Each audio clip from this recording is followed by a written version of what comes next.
No sé si el doctor Tenti o alguno de ustedes, antes de continuar, que sepan que vamos a grabar esta reunión. Nos interesa mucho el registro de esta conversación, entonces la grabación se ha iniciado, de tal manera que avanzamos en el desarrollo de ese proceso. Sea lo primero, reiterar el saludo muy especial al doctor Emilio Tenti por haber aceptado no solamente la invitación a nuestro congreso como conferencista principal, sino también a unos 2 escenarios adicionales en los que él nos va a acompañar. Que es un escenario un poco más cercano, centrado un poco en la línea de las reflexiones a nivel de nuestros posgrados, particularmente de nuestras maestrías, y por ahí también contamos con unos profes del doctorado. Y, por supuesto, agradecer inmensamente el hecho de que todos quienes nos acompañan también hayan aceptado esta invitación para esta conversación un tanto más cercana, derivada justamente de lo que es la esencia de los propósitos de este congreso en términos del desarrollo del pensamiento educativo, ligado en esta oportunidad, el segundo Congreso Internacional, a la educación en contexto. Doctor Tenti, bienvenido, muchísimas gracias. Queridas y queridos colegas, bienvenidos, muchísimas gracias. Para aprovechar al máximo el tiempo, dado, digamos, este impasse técnico que tuvimos allí, yo le había comentado al doctor Tenti, y también se lo enviamos a ustedes en la invitación, que queríamos conversar con él, digamos, en el contexto de todo lo que se ha venido discutiendo en el Congreso, de la presentación magistral que él nos hizo en la conferencia inaugural, pero que queríamos que en este conversatorio centráramos un poquitito más la atención en el hecho de los retos que tiene la formación posgradual. Él es profesor de posgrado, es tutor de tesis a nivel de maestrías y doctorado. Y dicho sea de paso, ya vamos avanzando en conversaciones porque una vez se resuelva el tema de la presencialidad, queremos tenerlo por aquí como docente invitado en nuestras maestrías y particularmente en la maestría en docencia. Seguramente lo haremos conjuntamente con la maestría en didáctica y con la maestría en gestión de escenarios virtuales de aprendizaje, en conexión sin duda con el doctorado, y habrá la oportunidad también de conectarnos con los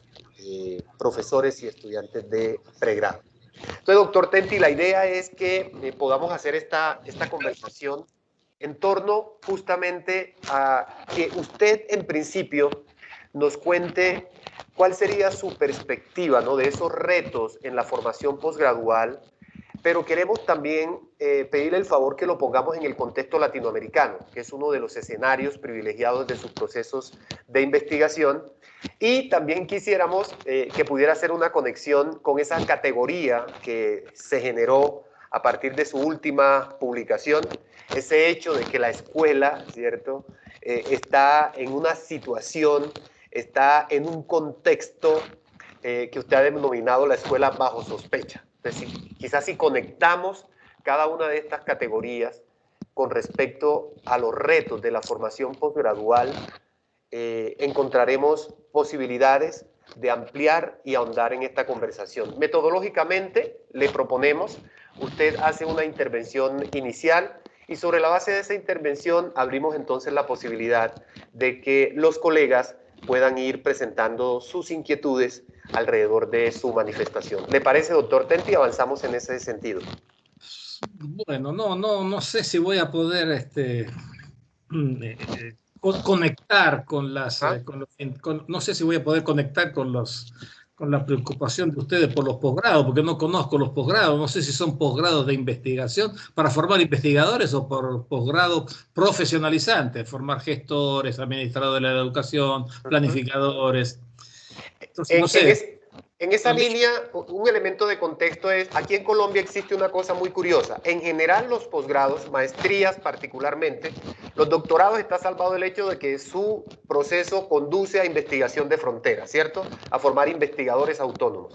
En las maestrías está esta opción de profundización que va como en esa línea de ahondar en un campo de estudio, ¿sí?, para intervención, y de investigación que va más por la línea de conexión hacia el doctorado. Pero curiosamente, la normatividad, la legislación dice que independientemente que sea la una o la otra, las maestrías tienen que formar el desarrollo del espíritu investigativo. Entonces, sí, eso me parece que es una distinción importante. Es una cosa muy curiosa, muy típica de nuestro sistema. Sí. Bueno, Con respecto a voy a plantear una cuestión un poco provocadora quizás, que tiene que ver en realidad con la formación tanto de las actitudes, las predisposiciones y las competencias relacionadas con el tema de la producción de conocimiento, la investigación, digamos así. Me voy a concentrar, obviamente, en mi experiencia como investigador en las dimensiones socioeducativas del sistema escolar, ¿no? Una de las dos grandes tradicionales ciencias de la educación, que es la sociología, como decía Durkheim, ¿no? Una era la psicología y otra es la sociología. Son las dos grandes disciplinas que contribuyen a la comprensión del fenómeno educativo. La psicología se ocupa de los procesos internos, subjetivos, de apropiación del conocimiento, mientras que la sociología analiza el sistema, es decir, el conjunto de reglas y recursos que en todas las sociedades capitalistas se organizaron, se destinaron a la formación y digamos, a la inculcación de determinados valores, saber, conocimientos, etc. El sistema escolar supone interacciones entre agentes humanos, supone un conjunto de reglas, normas, una normativa, supone una interacción entre maestros, supone un contexto institucional, es el que provee y recursos que hacen posible las prácticas. O sea, son todas categorías. Es un sistema de Estado regulado por el Estado. Son todas categorías sociológicas. Entender cómo funciona un sistema escolar en la sociedad moderna supone la mirada sociológica. Mi experiencia en la investigación es desde el punto de vista de las dimensiones estudiar, por ejemplo, a los docentes como una categoría social ocupacional. Podemos estudiar a los docentes, podemos estudiar a los médicos, podemos estudiar a los trabajadores sociales, digamos, esto es una sociología de las profesiones. O sea, la sociología ha prestado atención al análisis, a la investigación y la comprensión de dimensiones que son importantes del sistema escolar. En todo sistema, en todo programa, yo quiero ir más al grano de lo que significa investigar. En todo programa, creo yo, de maestría, en Argentina por lo menos, todo programa de maestría tiene que tener algunos componentes básicos. Tiene que tener cursos de teoría, ¿no es cierto? Y tiene que tener cursos de metodología, ese fue el invento, digamos. La metodología como un conjunto de conocimientos, de saberes codificados que de prescripciones que permiten producir conocimiento. Seguramente que la maestría que tienen ustedes tienen curso de metodología de la investigación o no. Sí, sí es. Sí, tenemos 4 niveles de formación en investigación, son 4 semestres, 4 periodos semestrales, y en cada periodo hay un nivel de formación que va complejizándose hasta la producción del trabajo de grado o tesis. O sea que la metodología está en todas las sopas curriculares. Incluso, en nuestra facultad de Ciencias Sociales teníamos una licenciatura en Trabajo Social. Hay una materia, un curso que se llama Metodología de la Investigación en Trabajo Social. Hay una licenciatura en Turismo, Metodología de la Investigación en Turismo. O sea, la metodología se ha incorporado en todas las disciplinas, en todos los programas curriculares. Y después tenemos los tradicionales cursos de teoría. Yo he sido profesor de la Universidad del Valle en el año 76, que llegué de 76 a 79. Yo no recuerdo la cantidad de cursos de metodología de investigación que tuve que dictar en los programas de licenciatura para formación de profesores. Profesores de filosofía, profesores de historia, profesores de química. En todas las licenciaturas, no estoy hablando de los posgrados, en toda la licenciatura había una materia de metodología de investigación. Bueno, entonces fui profesor de metodología de investigación. Y me di cuenta luego, cuando inicié mis actividades ya más sistemáticas como investigador en el campo de las ciencias, de la sociología de la educación, que era mucho más fácil para mí dar un curso de metodología de la investigación que hacer una investigación, que pensar un problema, construir un problema, diseñar un proyecto de investigación, ejecutarlo, producir conocimiento. Era mucho más complejo eso que dar cursos de metodología de la investigación. Y he sido profesor de teoría. Entonces, con el paso del tiempo, no solamente en forma individual, sino también en forma colectiva, con otros colegas, luego en México, aquí en Argentina, en algún momento nos pusimos a discutir el significado en la formación de grado y de posgrado, de ciencias humanas o ciencias sociales, el significado que tenía esta división del trabajo entre cursos de teoría y cursos de metodología. Tengo un planteamiento crítico que me gustaría compartir contigo, con el resto de los compañeros, de los amigos que en estos momentos están participando de esta conversación. Me da la impresión que esta división del trabajo se basa en una serie de supuestos. La teoría, el curso de teoría, es el que nos provee el conocimiento hecho. Yo te voy a dar el curso de teoría psicológica, teoría sociológica, yo te voy a darle el conocimiento hecho acerca de determinados objetos o fenómenos de la sociedad. El curso de teoría sociológica te voy a dar conocimiento acerca de la sociedad, las clases sociales, el Estado, la interacción, el conflicto, en fin, los grupos, etcétera, etcétera. En las teorías te doy el conocimiento hecho. En el curso de metodología, el profesor del curso de metodología te va a proveer de las herramientas para producir conocimiento. ¿Se entiende? Esta es un poco la división del trabajo que hay. Y luego, tradicionalmente, lo que ocurre es, no sé si les pasa a ustedes, que al final de la maestría o incluso en el doctorado, los alumnos, los doctorandos, tienen un grave problema en el momento de formular un proyecto de investigación y de llevar a cabo una investigación, producir conocimiento. Normalmente, ¿a quién se le imputa la responsabilidad de que los muchachos o las muchachas no encuentran grandes dificultades para diseñar y ejecutar un proyecto de investigación? Al profesor de metodología de la investigación. Mi hipótesis es todo lo contrario. La culpa, si es que hay culpa, digamos, si hay culpa, es por el lado de los cursos de teoría, porque hemos entendido la teoría como conocimiento hecho, que está objetivado en textos, en libros que se organizan en corrientes. Eso nos encanta a los pedagogos, organizamos corrientes, siempre hay corrientes. Inventamos los ismos, los pedagogos inventamos los ismos, el funcionalismo, el marxismo, el weberianismo, el constructivismo, forzamos, clasificamos, o sea, introducimos clasificaciones en todos ese corpus teórico, los ordenamos en corrientes y los enseñamos, digamos, una al lado de la otra, o una después de la otra. Allá después el alumno para ver qué hace con todo ese bagaje de definiciones, conceptos, esquemas, en fin. Mi percepción en el campo de la ciencia, en el campo de la educación, digamos así, cargamos con otro problema adicional. No solamente este problema de concebir la teoría como conocimiento hecho, como algo estático. ¿Qué ha sido hecho? ¿Para qué ha sido hecho la teoría? Para ser enseñada. Creemos que los cursos de teoría han sido hechos para ser enseñados. ¿Para qué sirve Foucault? Y para enseñar a Foucault. Son mucho más los que lo usan al conocimiento para enseñarlo que para usarlo como herramienta para producir conocimiento. La teoría tendría que ser entendida no como conocimiento hecho, sino como lenguaje, como modo de ver el mundo, o esa porción del mundo que nosotros queremos explicar. Pero normalmente dice, ¿qué hago con Bourdieu? Y lo enseño. ¿Qué hago con Foucault? Lo enseño. ¿Qué hago con Parsons? Lo enseño. ¿Qué hago con Weber? Lo enseño. Porque hay mucha más demanda de enseñanza que demanda de investigación. Entonces, hay un montón de profesores que se han pasado toda la vida, yo también, enseñando Bourdieu, enseñando a Weber, enseñando, no sé, a los clásicos, a los contemporáneos, a Goffman. ¿Y lo enseño qué? Como conocimiento hecho. Ahora, tú quieres que el alumno desarrollarle competencias, capacidades de hacerse preguntas, andate al curso de metodología de la investigación, ahí te van a dar las herramientas. Yo me preocupé de pensar, de reflexionar, ¿de dónde viene la metodología de la investigación? Siempre hay que preguntarse, ¿cuándo se inventó la metodología de la investigación? ¿Cuándo se inventaron los famosos manuales de metodología de la investigación? Viene de la Academia Norteamericana. Tiene un origen histórico preciso, ¿eh? No siempre se enseñaba metodología de la investigación. Incluso hay disciplinas, hay ciencias duras, como la biología y la física, donde no existe esta división del trabajo entre la teoría, que te dan el conocimiento hecho, y la metodología, donde te van a explicar cómo se produce y cómo se innova, cómo se investiga, cómo se produce conocimiento en física.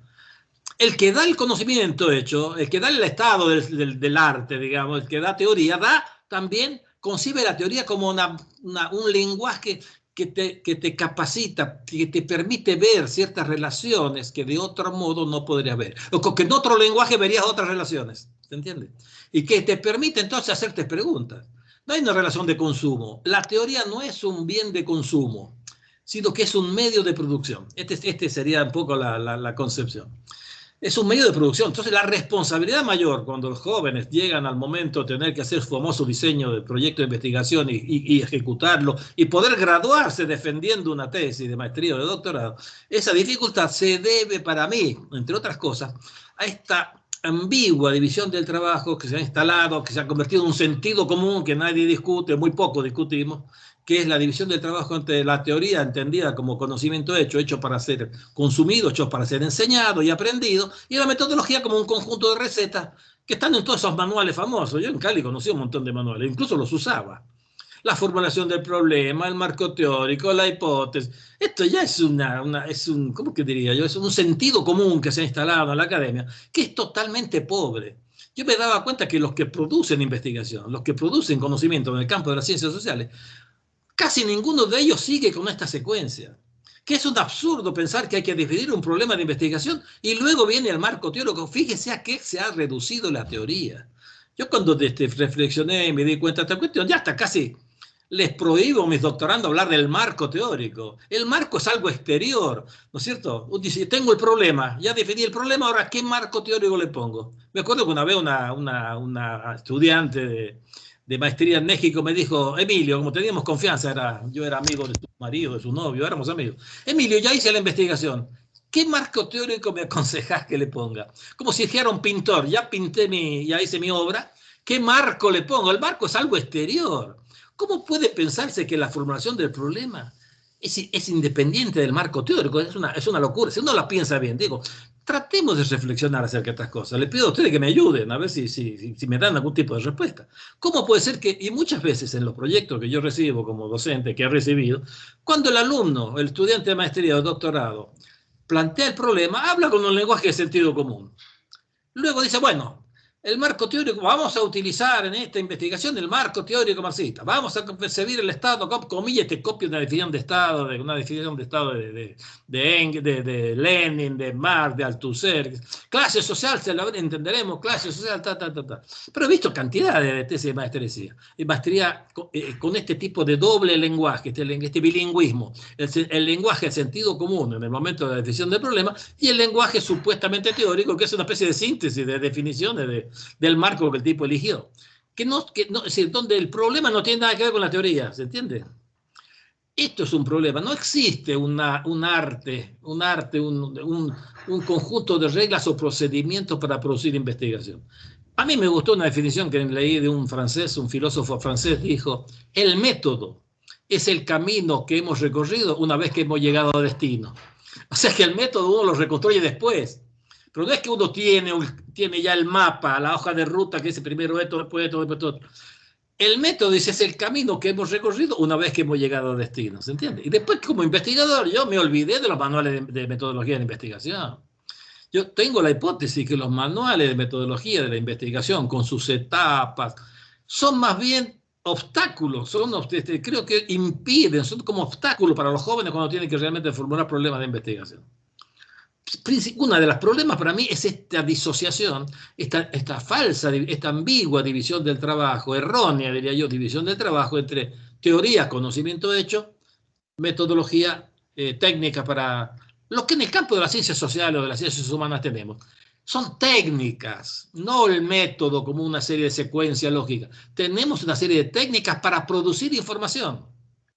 Los sociólogos usamos la encuesta, la muestra representativa, la construcción de un cuestionario, el focus group, entrevistas estructuradas, semiestructuradas, abiertas. Hay técnicas de producción de información que han sido consolidadas por la comunidad de los investigadores a lo largo del tiempo, donde se van generando una serie de consensos acerca de cuáles características debe tener un buen cuestionario.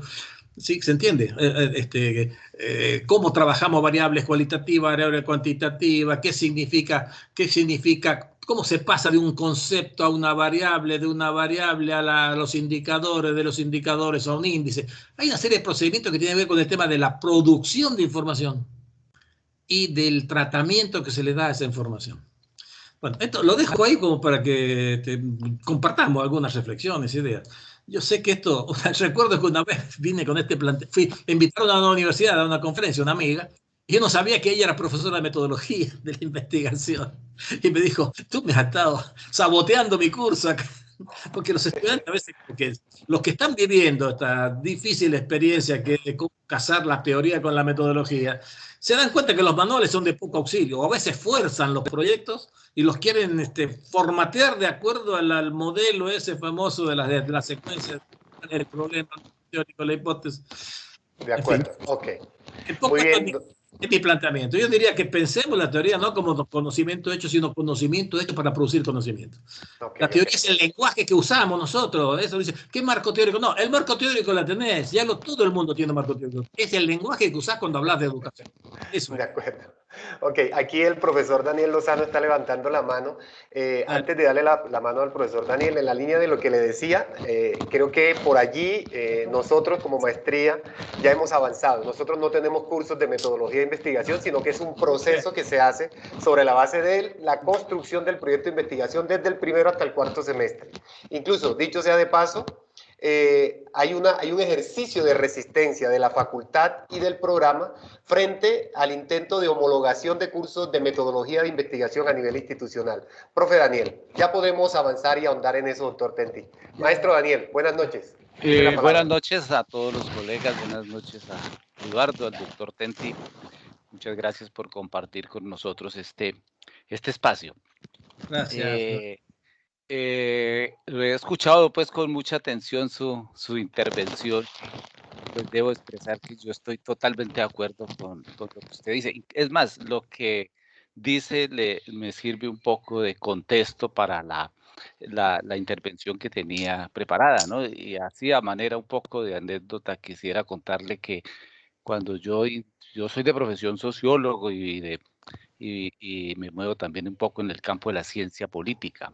Pero cuando incursioné en la educación, que parece que eso, pues por lo menos en Colombia, y lo he visto en congresos en otros países, pasa más o menos lo mismo, ¿no? Que es la receta, ¿no? Y que el método, entonces, que el constructivismo, que el positivismo, que el enfoque, que el tipo de investigación, o sea, un manual para hacer un proyecto y ahí realmente se pierde un semestre de trabajo, ¿no? Porque después cuando arranca la investigación de verdad, pues en buena medida eso se va dejando de lado y cada vez más se deja de lado y se retoma al final para sustentar, para cuando le pregunten a uno, ¿y cuál es el método? Ah, no, cuantitativo, mixto, cualitativo, etcétera, ¿no? Esa pues es un poco como una sensación que he tenido ahí con la formación en metodología con los estudiantes en el campo de la educación. En los otros campos, en la sociología y en la ciencia política, el método nos lo dan las teorías, ¿sí? Entonces yo no puedo trabajar una perspectiva marxista diciendo que el método es cuantitativo o cualitativo o que el paradigma es constructivista. No, es que Marx tiene un método, ¿sí? Que conduce a buscar el principio, y si uno quiere conocer el método, entonces tiene que estudiar los grundices, ¿sí? Porque ahí está expuesto el método. Lo otro son, como usted bien lo decía, las técnicas cuantitativas y técnicas cualitativas, ¿sí? Esa es un poco la perspectiva. Leyendo, yo que un poco pensando pues en la temática del conversatorio, quería referirme a ese trabajo que usted hizo de el arte del buen maestro, ¿no? Que me parece que es un ejercicio que hizo pues pensando un poco en el oficio del maestro y el Estado educador en México, ¿no? Que ya es un trabajo un poco que tiene unos años, ¿no? Es raro que lo conozcan. Qué raro que lo conozcan en Colombia. La verdad me sorprende. Yo lo Sí, quiero mucho ese mírenlo. libro. Fíjate, yo lo quiero mucho. Para mí, si tuviera que elegir uno de los trabajos, para mí es el que más satisfacción me ha dado. Creo que es un pequeño aporte a una mirada más sociológica de la evolución, de la génesis y desarrollo del Estado educador y del oficio del maestro, justamente en México. Que le pusieron ese título maldito. Yo no le puse el título, fue la editorial que le puso ese título traicionero. Suele pasar con Suele frecuencia. pasar porque son ensayos, ¿no? Son ensayos Ellos que están bien pensando podían en la tener comercialización del producto. Exacto, otro exacto. título, ¿no? Entonces, a mí ese primer capítulo de este texto me llama poderosamente la atención y está muy articulado a lo que usted nos acaba de comentar. Yo creo que ese primer capítulo, que son las consideraciones teóricas, pues ustedes ponen ahí toda la fundamentación, digamos, conceptual y metodológica para abordar este estudio del oficio del maestro y del estado educador. Están las referencias que hace, digamos, a todas estas cosas de la burocratización en Max Weber, la construcción del tipo ideal, como lo traslada pues al campo de la educación y del maestro y al estado, digamos, educador burocratizado, ¿sí? Las reflexiones con los planteamientos de Raymond Aron, ¿sí? De Brodel, para mirar toda esa parte, digamos, de contexto histórico. Creo que ese capítulo es, desde el punto de vista metodológico, sin hablar de métodos, ni de paradigmas, ni de nada, es un capítulo realmente metodológico, con un gran soporte conceptual, ¿no? Bueno, desde luego que fue un texto que tiene más de 20 años y un poco la inquietud es, hoy teniendo, digamos, en cuenta ese marco teórico y el contexto actual, ¿no? O sea, porque ya usted habla aquí de políticas liberales, hoy tendríamos que hablar de políticas neoliberales, ¿no? Sí. Habla del Estado educador, pues hoy tenemos más la sociedad educadora. Bueno, tenemos otros escenarios y si a eso le agregamos este mundo distópico que nos ha tocado vivir, pues la cuestión se complejiza un poco más, ¿no? Teniendo en cuenta eso, digamos, ¿cómo podríamos pensar cuál es como qué es el ser buen maestro hoy, ¿sí? Hoy, en este nuevo escenario que tenemos, sí, de sociedad educadora, de neoliberalismo, de todas estas cosas que usted trata en este libro, y cuál sería, digamos, los retos, las responsabilidades que tenemos en la formación de maestros, tanto del punto de vista para el pregrado y para los posgrados, ¿no? Esa sería la inquietud. Daniel, está muy bien, gracias por la colaboración. Y lo he escuchado muy atentamente y me está haciendo una pregunta muy, muy grande, muy compleja. ¿Cómo pensar cuáles son los grandes dilemas hoy en día? Yo ahora estoy tratando de recordar, esto es un libro que se terminó en los 80, o sea, hace más de 20 años. Este es un Sí, libro de hace que por lo menos, a ver, 20, 25, 35 años, porque yo fue lo dejé. publicado en el 99. Sí, pero yo lo Sí, entregué sí, sí, yo llegué a la Argentina, me volví en el 85. sí. Así que eso terminó en el 84. En la Eh, sociología de la educación también desarrolla más ampliamente algunos de esos temas que aborda aquí, ¿no? En el otro texto sí, de la sociología de el la resto, educación, claro, es más escolar, la sociología de los maestros, ¿no? sí, También. claro, sí, sí, sí. No, a mí me siguió interesando, porque a mí, primero, la perspectiva histórica, ¿no? Usted que es sociólogo, que somos colegas, yo no puedo concebir, hay que cuestionar también la división del trabajo entre la historia y la sociología. Yo creo que la verdadera sociología tiene que ser histórica, porque también hay otra división del trabajo acá. Dice, la sociología sería una ciencia social sin historia y la historia es una ciencia social, de hecho, sin teoría, digamos, una cosa absurda esto. Yo creo que todos los grandes clásicos, ¿usted qué diría? ¿Que Marx o Weber, que era historiador, era sociólogo, era economista? Ah, Era de todo. Y Marx, ¿cómo va a entender el capitalismo sin entender el precapitalismo? La Claro. génesis, la perspectiva estructural con la perspectiva histórica. A mí me enseñó muchísimo. Mire, yo cuando llego a la Argentina me sigo ocupando de la cuestión docente, pero ya no desde una perspectiva histórica, pero a mí ese paseo que me hice por el siglo XIX, que es el momento fundacional del Estado y del sistema escolar mexicano moderno, me ayudó a entender muchas características de los docentes de hoy. Por ejemplo, yo digo, hay mucho positivismo en la cabeza del docente argentino y mexicano. Aunque no hayan leído a Comte, aunque casi la historia de la educación mucho no se estudia acá en Argentina ni en México, pero hay mucha idea, la idea que tienen de la ciencia como conocimiento universal, verdadero, permanente, es una concepción que viene del siglo XIX y está en la cabeza del docente. La idea de vocación, por ejemplo, que todavía es un principio estructurador muy poderoso del oficio docente. La vocación, que es una herencia de él, que no se puede entender si no entendemos en qué momento se constituye el oficio docente y el Estado educador como respuesta, como en un momento donde el Estado laico tenía que imponer, digamos, una visión del mundo y expropiar a la Iglesia del monopolio de la transmisión de cultura y de verdades. Por eso el positivismo le vino como anillo al dedo. Dice, bueno, ahora la verdad es una verdad, no es la verdad revelada, es la verdad que es el resultado del uso de la razón más a la observación, igual verdad científica. Pero en sus estrategias, en sus dispositivos de inculcación, replica los de la Iglesia. La escuela es un templo, el magisterio es un apostolado. Fíjese cómo, si uno no puede entender el peso de la vocación, el tema del apostolado, si no recurre a la historia. O sea, la sociología tiene que ser histórica. Yo siempre le digo a los compañeros, a los tesistas, muchachos, quiero hacer un estudio sobre la evaluación, ¿viste? Los operativos de evaluación. Mira, pregunta siempre de dónde viene esto. ¿Cuándo empezamos con las evaluaciones? No sé, en Colombia, ¿cuándo empezó?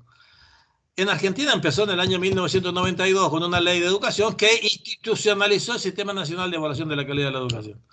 En toda América Latina empezó por finales de 80, 90, ¿no? Claro, pero no lo inventamos nosotros, eso viene de Europa. No. Bueno, a cualquier tesista, aunque su estudio no sea histórico, que en la construcción de su problema siempre se haga la pregunta, que no lo tome como algo, como un fenómeno, como una sustancia que está ahí desde siempre. Pregúntate cuándo comenzó, de dónde viene, siempre. Esta pregunta creo que ayuda mucho a la construcción del problema. Y vas a mirar el problema desde otra perspectiva, desde el punto de vista relacional, histórico, me parece que es fundamental. Eso lo aprendí en la práctica, no hice un curso de historia y sociología, eso fue, digamos, autoaprendizaje.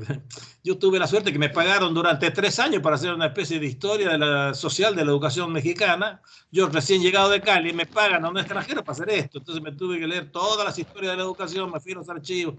O sea, que fui aprendiendo la sociología histórica haciéndola, practicándola. Bueno.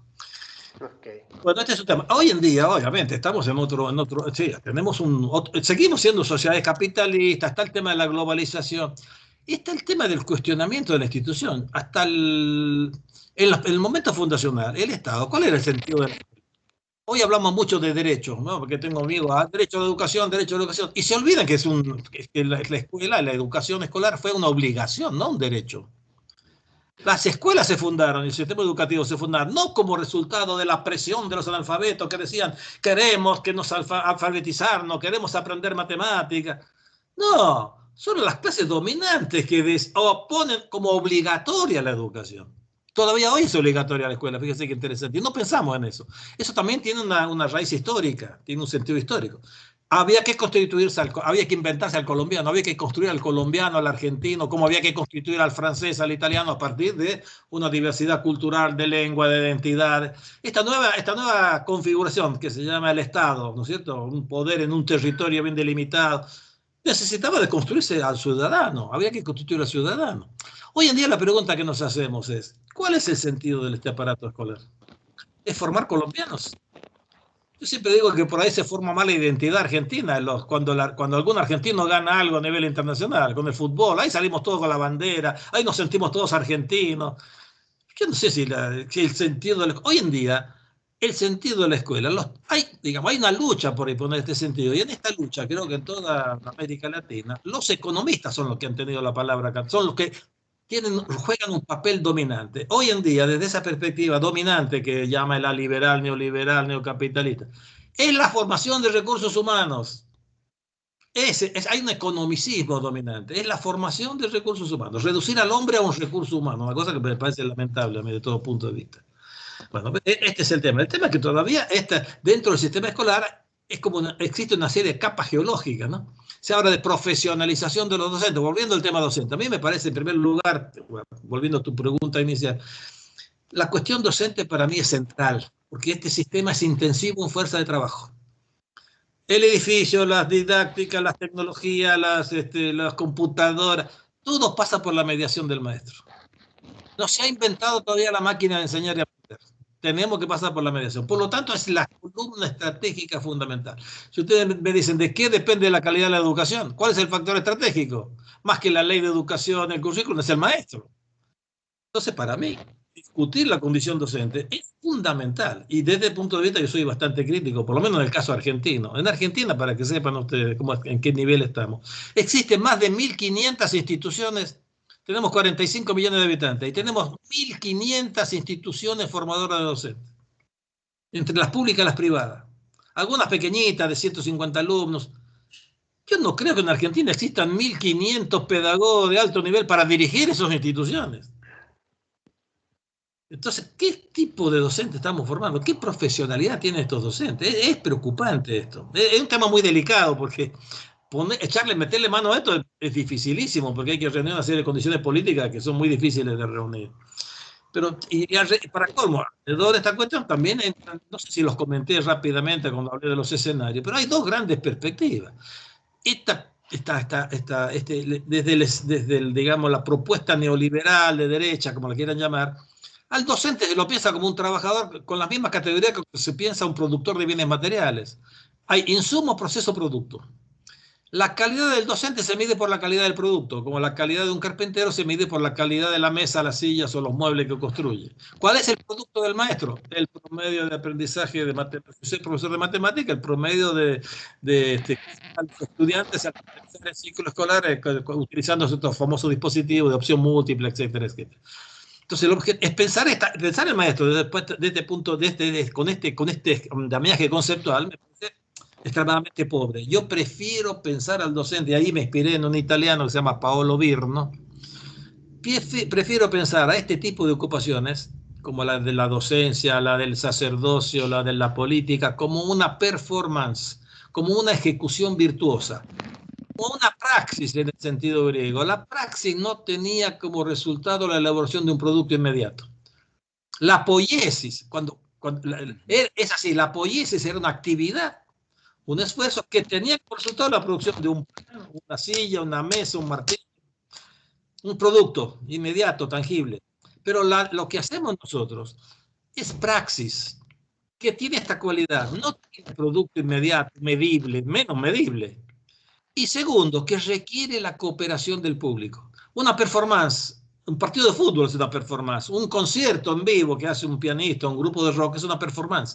En la performance interviene no solamente el ejecutor virtuoso, el trompetista, sino que también interviene el público. En una obra de teatro, el público también interviene, forma parte del espectáculo, forma parte del show. Esto es muy importante. El aprendiz necesariamente participa de la producción de su aprendizaje. Si no hay, esto sucede lo mismo con la salud. No es que el médico me da la salud, yo compro la salud y él me cura. No, yo tengo que hacer ciertas cosas como paciente que solo yo puedo hacer, si no, no va a haber curación. El médico va a colaborar con el restablecimiento de mi salud, pero hay ciertas cosas que él no puede hacer por mí. Comer como es debido, tomar los medicamentos a la hora indicada, sana, etc. Hay cosas que tiene que hacer el aprendiz, que no lo puede hacer el maestro por él. Estudiar, voy a decir cosas vulgares, estudiar la lección, leer, subrayar, hacer los ejercicios. Eso no lo puede hacer el maestro por él. Entonces, fíjese, el aprendizaje es el resultado de una coproducción, donde son tan importantes las cosas que pone el aprendiz como las cosas que pone el maestro. Para mí el docente es eso, la docencia es una ejecución virtuosa. Y el docente para mí, me parece, digo, si tuviera que ser una metáfora, es como un ejecutor de jazz. El que toca jazz no es que está siguiendo una partitura, no es que tenemos una receta y estás aplicando la receta, no tiene la partitura ahí, es un ejecutor mecánico de la partitura.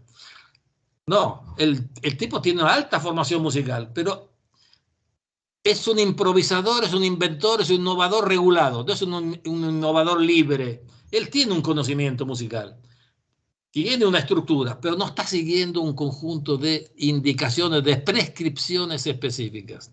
Yo creo que este es el caso de nosotros. Por eso se requiere una formación mucho más sólida. Después les voy a dar ejemplos también. Porque... Así es. Excelente, doctor Tenti.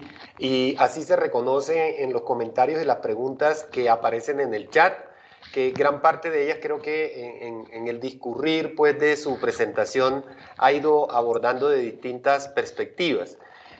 reconocen que hay un gran planteamiento y en consecuencia cómo crear esa reconfiguración metodológica a nivel de investigación de las maestrías y doctorados para no seguir esos formatos establecidos. Creo que lo ha abordado de manera interesante.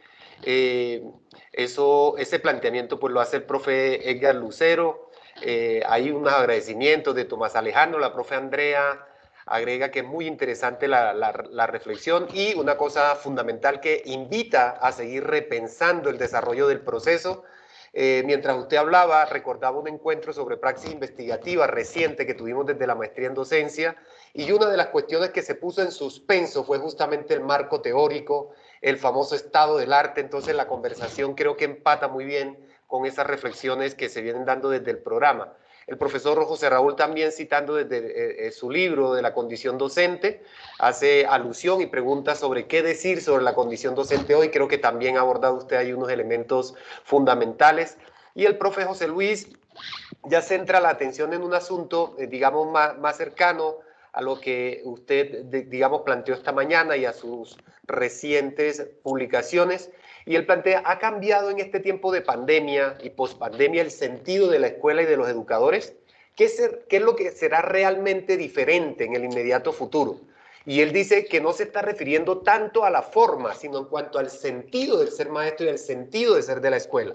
Creo que ahí hay un filón de análisis también interesante, que luego lo conectan. Bueno, este es un tanto más complejo, más específico también, la relación entre investigación y educación inclusiva, que bueno, habría que mirar ahí todo el tema de la inclusión.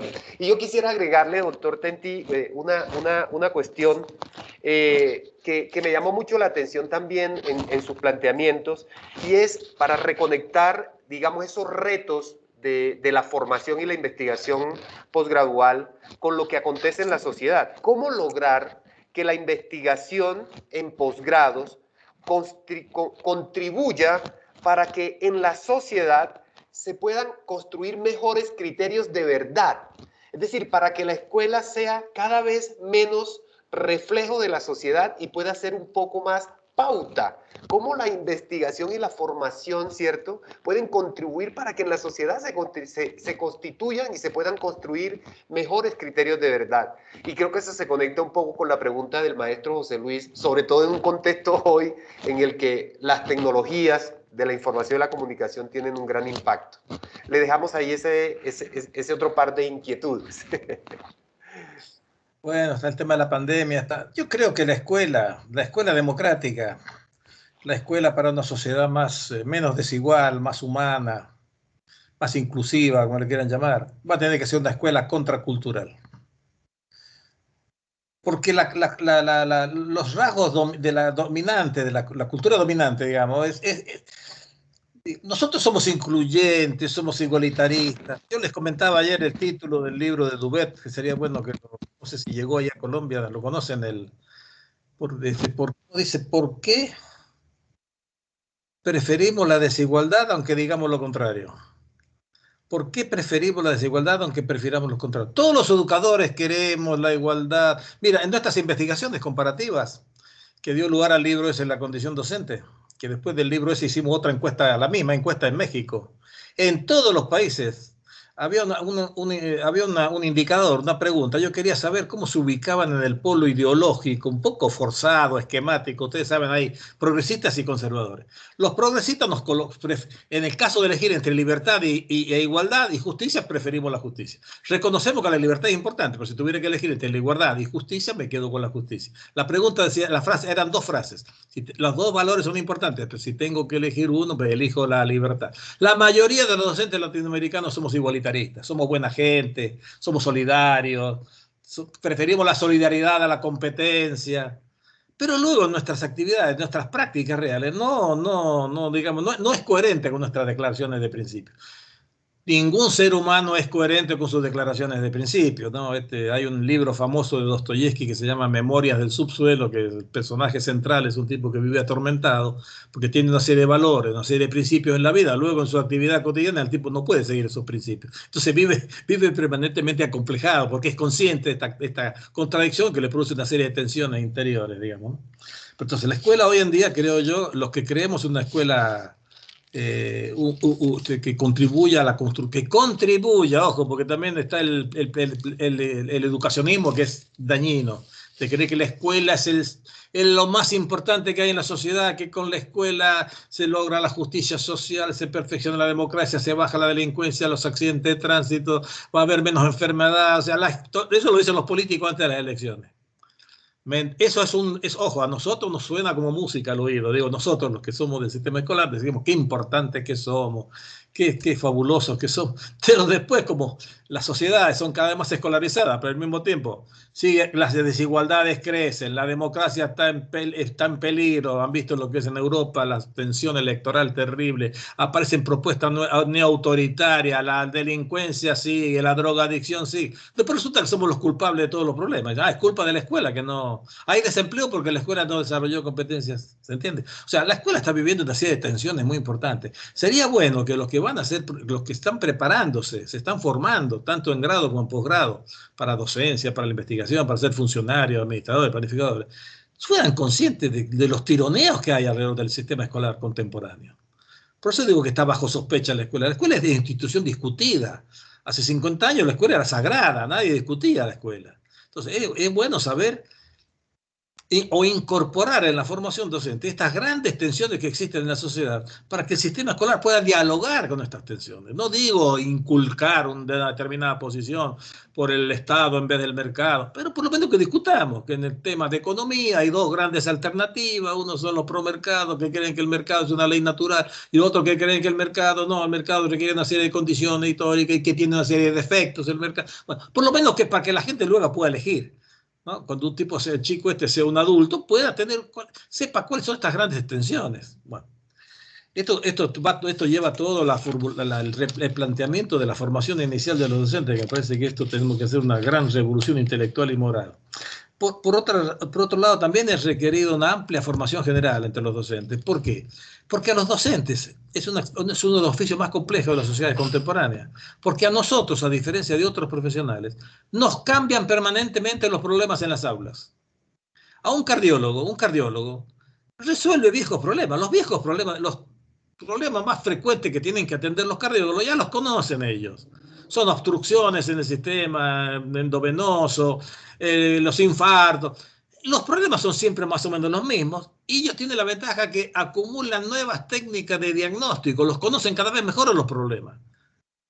Existe la tomografía computada, hace 30, 40 años atrás no existía la tomografía computada. Existen nuevas técnicas de intervención sobre los problemas. Ahora no te necesitan abrirte el pecho te meten un stent con un sistema, ¿cómo se llama? Con el sistema no me acuerdo cómo se llama. Yo tengo 2 stents, que es una operación que se hace en el día y te vas a tu casa. O sea, conocen cada vez más los problemas y tienen cada vez instrumentos más poderosos para resolverlos. A nosotros nos cambian los problemas, nos cambian los niños. Un adolescente de hoy no es igual a un adolescente de hace 20 años. Ni siquiera, yo no tuve adolescente, no tuve adolescencia, yo no fui adolescente. Tuve de 13 a 17 años, yo pasé por esa etapa, pero no existía la adolescencia como una categoría de edad, con su identidad, sus ropas, sus consumos culturales, lugares para adolescentes, salud para adolescentes. El Ministerio de Educación nos puede puede volver obsoleto todo nuestro modo de enseñar matemática, o el contenido, te hace una reforma curricular y te obliga a enseñar otra cosa. Es como si el Ministerio de Salud dijera, mire, todo lo que te sabe de cardiología, desde mañana no sirve más, ahora vamos a imponer otra manera de entender los problemas del corazón. A nosotros una reforma curricular en Argentina por decreto volvió obsoleto al 50% de los docentes argentinos. Bueno, el celular en la escuela cambió. ¿Qué hago con el celular? Digo, porque muchas veces yo hablo con muchos docentes, directores de escuela. ¿Qué hago con el celular? Y eso no lo estudiaste en la normal. Obviamente, porque el celular es un tema nuevo y el celular te afecta la vida cotidiana en todas las aulas. Lo uso, no lo uso, lo dejo, no lo dejo. Y mire, no sé, estudie. Fíjese, ahí el docente tendrían que tener un nivel de calidad, de reflexividad, de forma colectiva, de poder definir los nuevos problemas y definir estrategias de intervención frente a esos nuevos problemas. El último que les comento, que me dijo una directora, los chicos ahora en la escuela se abrazan, se besan, hacen el amor en los baños. ¿Qué hago, profesor? Como si yo fuera un pedagogo. Mire, no sé, eso es un nuevo problema que tiene que... ¿Qué hace? ¿Qué? ¿Está esperando que el ministerio les baje, como dicen ellos, les baje un folletín que diga, frente a esto haga tal cosa? Si usted es un profesional de la educación, tiene que tener un nivel de formación en ciencias humanas de cierta calidad como que, con el resto, como para que en forma colectiva, con el resto de sus colegas en la institución, se sienten y digan, bueno, ¿cómo entendemos esta nueva problemática? ¿Por qué aparecen este tipo de conductas? ¿En qué medida esto interfiere en la tarea de la escuela? ¿Cómo lo podemos gestionar esta nueva situación?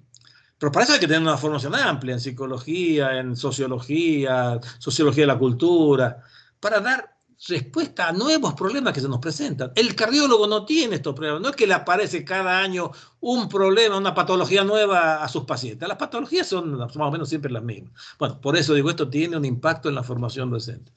Otra cuestión que tiene que ver con el tema de la investigación, que yo creo que también es un tema polémico, es que en todo seminario, no sé si ahora en Colombia lo superaron eso, pero aparece el tema de que hay que integrar la teoría con la práctica. Yo como he tenido que transmitir, compartir con docentes de América Latina los resultados de las investigaciones estas que hicimos aplicando una muestra representativa, no pasaban 10 minutos de mi exposición que alguien, un colega docente de básica, ¿no?, levantara la mano y me dijera, profesor, lo que pasa es que usted tiene la teoría, pero nosotros tenemos la práctica. Existe no sé si en Colombia aparece esta cosa, que hay que articular la teoría y la práctica. En la tradición pedagógica se nos agrega otro componente que viene a complicar la cosa. Es qué se entiende por teoría en el campo pedagógico, en la tradición discursiva de la pedagogía. La teoría se entiende como deber ser. ¿Cómo debería ser el maestro? Yo cuando me metí a hacer esta investigación, dijimos, bueno, vamos a ver en Google qué investigaciones se han hecho sobre los docentes argentinos y latinoamericanos. Uno pone docente, oficio docente, trabajo docente. Hagan la prueba. La mayoría de los textos que van a aparecer son textos prescriptivos, que van a decir cómo deben ser los docentes argentinos. Y sin embargo no los conocíamos. El Estado argentino ni siquiera sabía cuántos docentes había en el país en el año 2000, que hicimos la investigación. Menos sabíamos la estructura de edad, no se había hecho ni censo docente, pero menos conocíamos sus expectativas, actitudes, valores, qué pensaban de la evaluación, qué pensaban de la obligatoriedad del secundario, qué pensaban de la justicia y la libertad, qué pensaban, qué sé yo, de la discriminación, si discriminaban o no, a los extranjeros, por ejemplo, a los homosexuales. No los conocíamos a los docentes, y sin embargo está lleno de discurso acerca del deber ser del maestro. Esta predisposición al deber ser, ya lo decía Emilio Durkheim, que es uno de los padres fundadores de la sociología, es típica de la pedagogía. Los grandes pedagogos siempre fueron críticos de la educación de su tiempo. Negaban, criticaban e inmediatamente se lanzaban a diseñar sistemas educativos ideales. ¿Qué es lo que debería enseñarse? ¿Cómo se debería enseñar? ¿Cómo debería ser la escuela? ¿Qué características debería tener un buen director? ¿Qué características? ¿Se entiende? O sea, la preocupación ético-normativa predomina sobre la curiosidad. Entonces ahí tengo yo un problema como profesor. Yo de estos últimos 2 años soy profesor de un diplomado en investigación educativa para profesores que son formadores de formadores, para los profesores de los que eran las normales argentinas, que aquí se llaman institutos superiores de formación docente. Desde la Universidad Pedagógica Nacional armamos un diplomado que consiste, no sé, en 8 cursos, un año, en investigación educativa, que en realidad es una especie de introducción a la lógica de la investigación. Nos cuesta horrores cuando les decimos, bueno, piensen en un problema. Ellos dicen, bueno, yo voy a proponer cómo deberían ser las prácticas. No hay curiosidad, no dicen cómo son las prácticas docentes. Qué sé yo, las prácticas de las muchachas es lo mismo que la de los varones. La actitud, ¿cómo evalúan los docentes de matemáticas? ¿Todos evalúan igual? ¿Los docentes de matemáticas usan los mismos dispositivos de evaluación que los profesores de ciencias sociales? La frecuencia es la misma.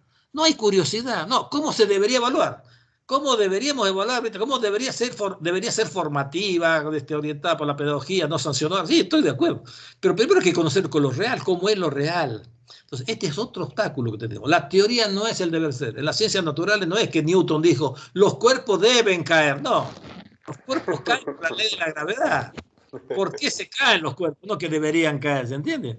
¿O qué relación existe entre el nivel de origen socioeconómico de los chicos y el desempeño en lengua y matemática? La vieja relación entre desigualdades sociales y desigualdades escolares. ¿Qué factores explican si los chicos o las niñas y los niños, si los rurales tienen el mismo comportamiento que los urbanos? Esa curiosidad nos cuesta horrores, porque hay que romper el sentido común pedagógico que privilegia el interés por lo normativo, que también es el común de los individuos, el sentido común de la gente. Cuando yo en sociología digo, bueno, vamos a discutir el tema del divorcio. ¿Y usted, profesor, está a favor o en contra? No, no es que si estoy a favor o en contra.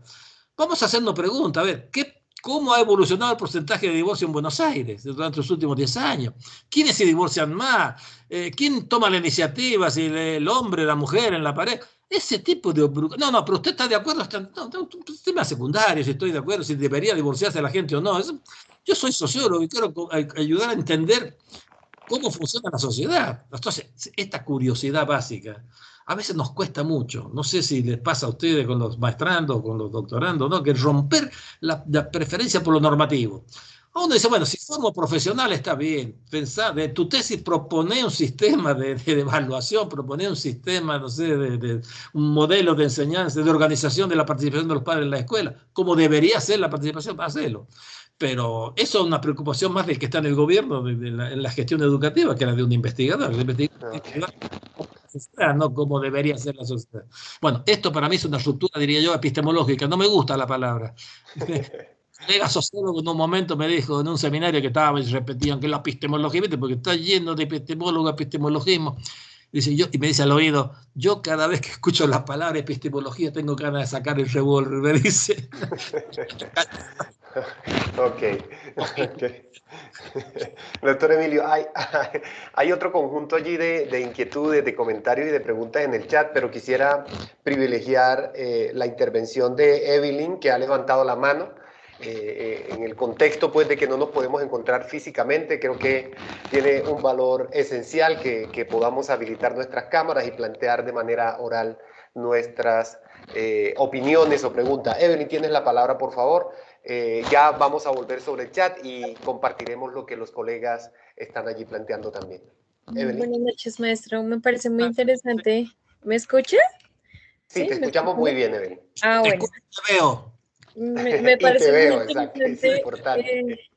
Ese tema aquí, digamos que el profesor Luis Evelio también lo menciona, y es el tema de lo secuencial en la investigación. Pues tú estabas, digamos, cuestionando lo que es el tema del marco teórico, cómo está, digamos, construida toda este método, ese ethos que también se construye en la investigación y que tanto cuesta cuestionar, ¿no? Porque hay una secuencia, hay unas etapas que se quieren lograr para hacer algo. Pero me causa inquietud, por ejemplo, cuando hablabas de, digamos, usar los referentes teóricos. Si yo digo, por ejemplo, uso el método arqueológico de Foucault para, digamos, tratar de hallar pesquisas en el pasado, etcétera, la idea es que tú propones es interiorizar la teoría tanto que permita llevarla a la práctica o cuestionar la teoría para, digamos, ejecutarla en la práctica de qué manera. Digamos que no estoy viéndolo desde el punto de vista epistemológico, sino de cómo lo entiendes tú, digamos, o sea, sé que un tema es los objetos que tú dices, es que todo es prescriptivo, pero el objeto debería estar en la praxis, el objeto debería estar en la práctica. ¿A qué te refieres un poco con eso de cuestionar la investigación y todo como su esquema? Mira, Evelyn, la teoría, tú lo has dicho, la tienes que internalizar, te tiene que transformar en tu lenguaje, en tu modo de ver las cosas. Es la teoría la que te permite ver relaciones entre cosas que el sentido común no ves, las ves como aisladas. Por ejemplo, te voy a dar un ejemplo. A mí me pareció muy, como te diría, sugerente el concepto de estrategia de reproducción que propone Pierre Bourdieu, un sociólogo francés que es más conocido siglo XX y XXI, digamos así. Uno diría, ¿qué tiene que ver el matrimonio de los jóvenes con la herencia, con la decisión de ir al colegio y hacer un doctorado, ¿no? Elegir colegio? Tú dirías, ¿qué tiene que ver? No tiene nada que ver. Tú tienes un concepto que se llama estrategia de reproducción, que parte de un principio, del reconocimiento de un principio, que todo individuo o grupo en la sociedad busca mantener o mejorar la posición que tiene en esa sociedad. tú piensas, bueno, vos sos joven, pero pensá en tus padres. Yo como padre de familia, ¿cuál es la obsesión de cualquier padre de familia? Que su hijo o hija en el futuro mantenga la posición que yo tengo en la sociedad, no sea más pobre que yo, digamos así, e incluso no, que la mejore. Para lo cual yo despliego una serie de estrategias inconscientes, pero ahí la teoría me dice que hay relación objetiva.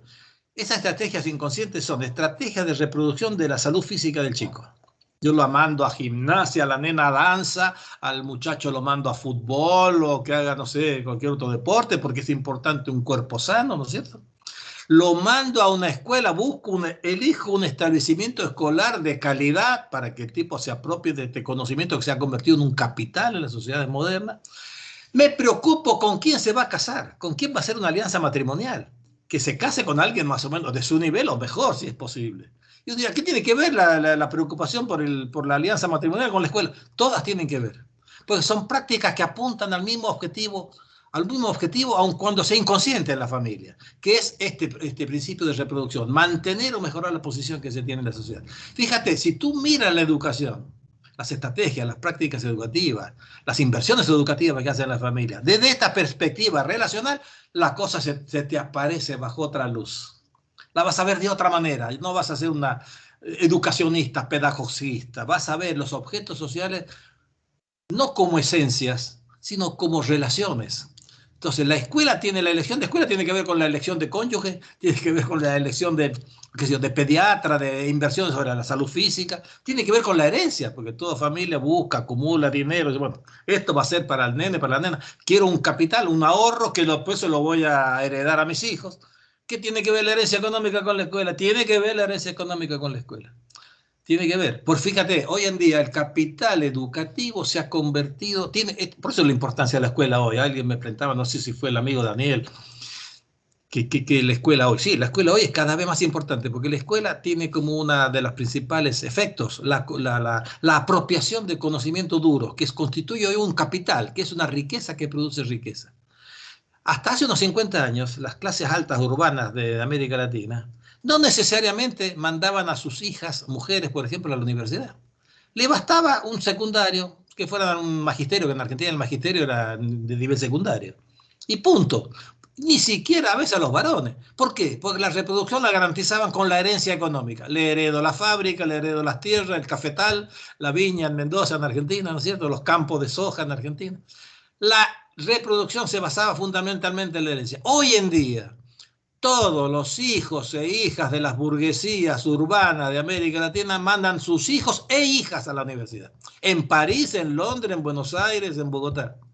¿Qué quiere decir esto? Que hoy no basta solo la herencia para garantizar la reproducción, para ser alguien en la vida, digamos, sino que además de la herencia y del capital económico, se requiere capital cultural.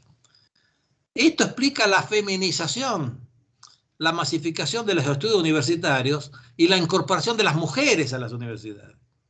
Hoy todos los hijos de la burguesía local, yo me he criado en una provincia que es Mendoza, digamos, pongamos la dimensión de Cali en Colombia, donde en vez de burguesía cañera tenemos la burguesía vitivinícola, es la tierra del vino, Mendoza. Todos esos bodegueros que en mi época no mandaban ni siquiera a todos sus hijos, por ahí bastaba que fuera uno a estudiar contabilidad, economía, derecho, y el resto no, le bastaba la herencia.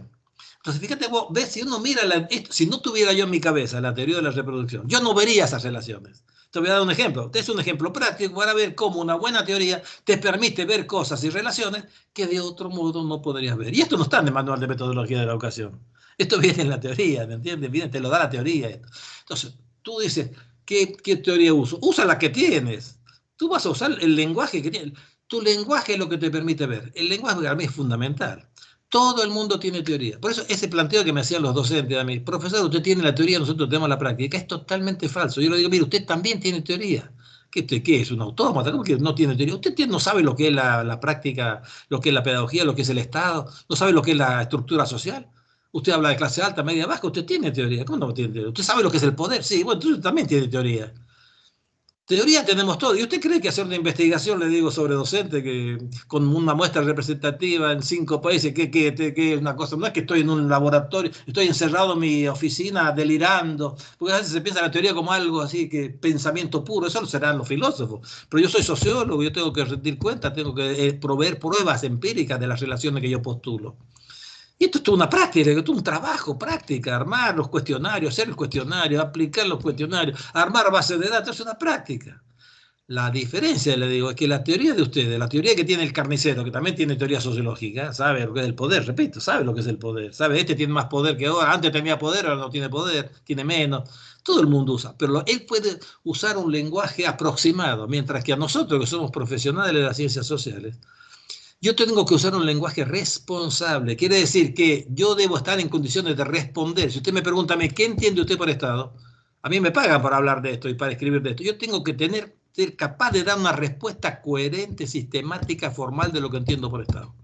¿Entiende? Esa es la única diferencia. En cambio, a mí no se me ocurriría decirle al taxista que usa el concepto de poder, y lo usa bastante bien, me puede decir, qué sé yo, Cristina Kirchner tenía más poder antes que hoy. Sí, usted sabe, pero yo no le voy a decir, ¿y usted qué definición de poder tiene? Sería una estupidez. ¿Cómo le voy a preguntar? ¿Qué definición? ¿Usted tiene una definición relacional, sustancialista, platónica? O ¿de qué corriente? No, no le voy a preguntar eso, él no necesita, él no es un profesional.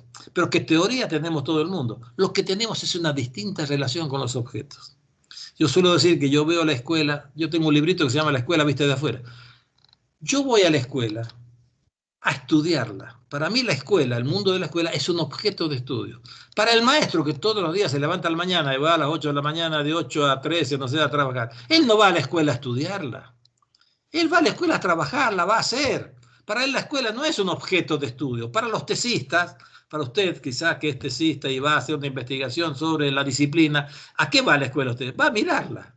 Y va y le pide permiso a la directora, me deja entrar, quiero hacer entrevista con los alumnos, o que déjeme revisar los libros de disciplina porque estoy haciendo un estudio sobre cuáles son las infracciones más frecuentes.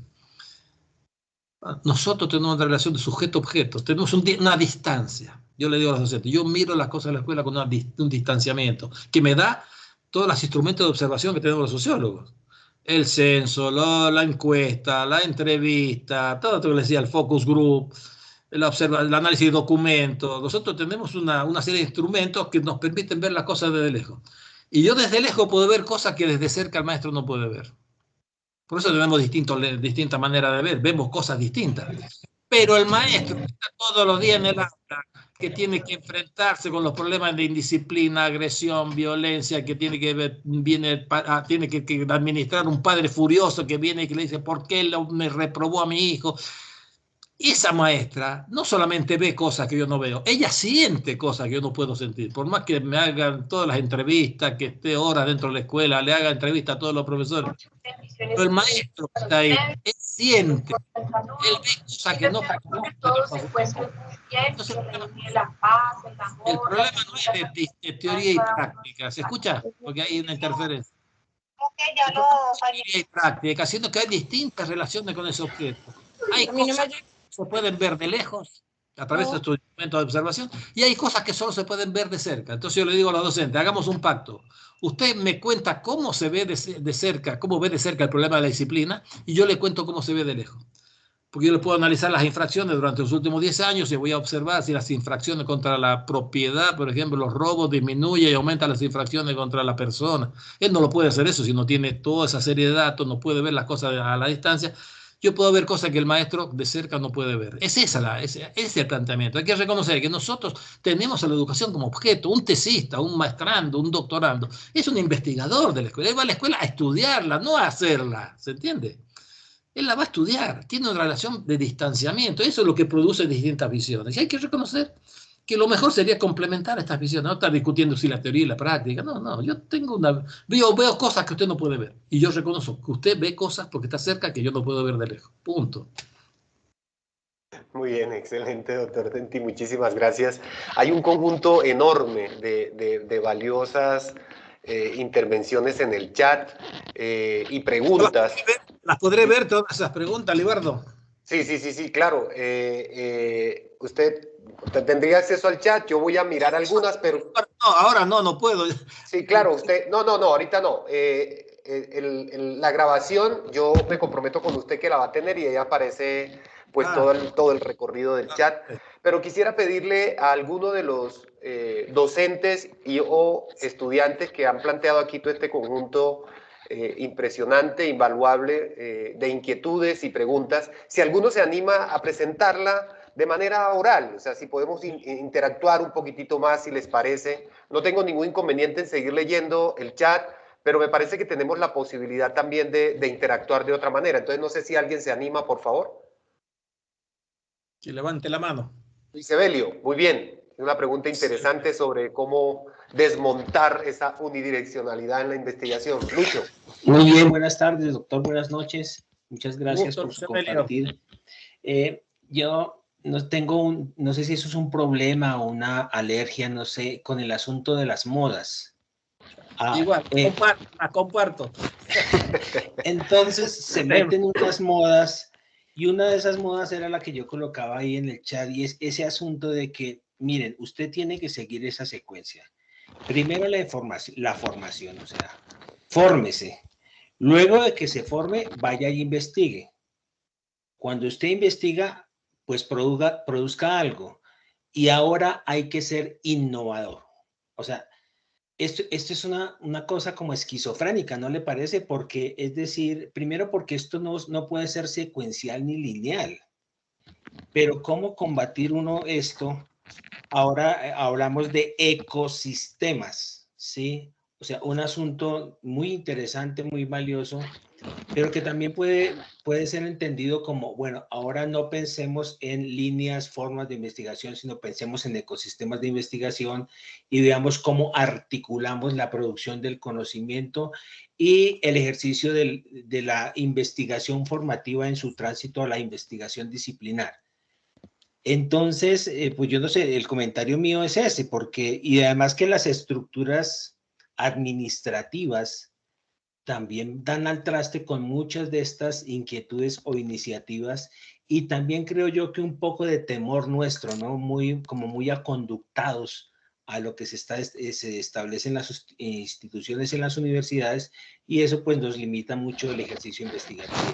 Pero que la verdad creo que hay un poco de, insisto, alergias y repugnancias a este tipo de sistemas.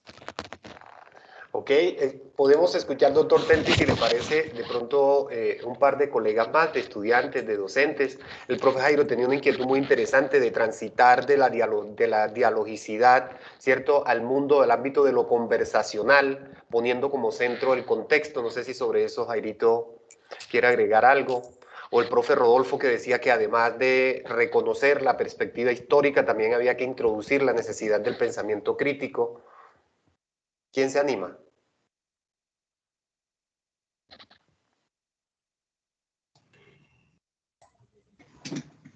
Profe Emilio, muy buenas tardes, buenas noches.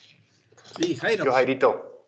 Muchas gracias. Sí, precisamente si algo nos ha permitido este tema de la virtualidad, es que, y lo hemos vivido todos, es que a pesar de que nos sentíamos más cercanos antes con encuentros a través de la tecnología, ahora la tecnología lo que ha hecho es alejarnos. Si no hay una cámara, si no hay un video, si no hay una conexión a internet con infraestructura, entonces no nos comunicamos. Antes que el WhatsApp era una ayuda, ahora es un fastidio. Lo que para antes los estudiantes, por ejemplo, nosotros veíamos, ¿cómo es que usted controla a un niño? Póngale una tablet. Ahora un niño con una tablet, no, yo no quiero entrar a clase, yo no quiero, y entonces ya se generan las otras dinámicas. En ese tema de dialogar o conversar, creería que deberíamos aprovechar la tecnología y ahora que ya la tenemos con nosotros, regresar a la conversación como estrategia para aprender y enseñar. Aprovechar la conversación y el encuentro de distintas identidades para que no sea solamente la tecnología la que nos permita construir, sino que sea también con la tecnología la que nos permita ampliar el mundo de las ideas. Antes uno le preguntaba a papá, ¿cómo se hace eso? Ahora ni siquiera habla con el papá, ni lo busca siquiera, sino busca en Google y, bueno, ¿cómo se hace? Ah, bueno, ya lo entendí. Entonces, eso nos ha separado bastante y creo que parte de lo que tenemos que hacer es volver a la conversación con plataformas, sin plataformas y por la estrategia de la pregunta o sin ella.